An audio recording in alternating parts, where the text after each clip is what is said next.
Exploring crisis handling.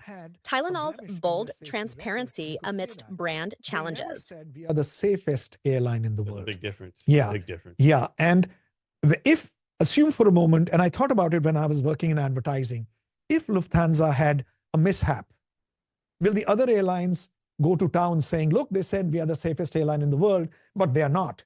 I don't think airlines will do that, because what if it happens to them? So that probably is the rational reason why they don't attack competitors. But they do attack competitors on other dimensions.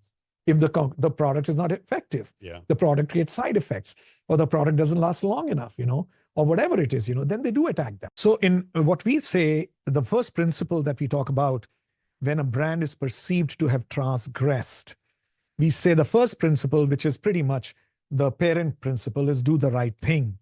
And by doing the right thing, what we mean is the first reaction, hopefully, of the entire organization is how do we address the pain and the hurt of the stakeholders who have been affected by this perceived transgression. But what Tylenol's CEO, his name is James Burke, and I hope the readers will engrave his name in their minds and hearts. The first thing he said, according to legend, in the meeting where they met to discuss how do we respond as a company was, how do we protect the people? That was the first question he asked. The second question was, how do we protect the brand? So we believe this is demonstrating the principle, do the right thing. He said, we need to protect the people. And the amazing thing about this case, Jason, is that this company wasn't found to be not at fault. Tylenol's cyanide lacing was not done in its production facilities or in its supply chain.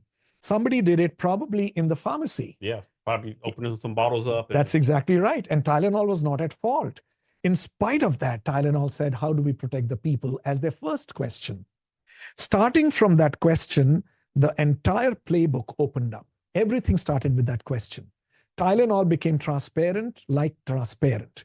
They invited the media, they invited the regulators, they voluntarily recalled the product. Voluntarily, they did a micro-level audit of their supply chain, their production.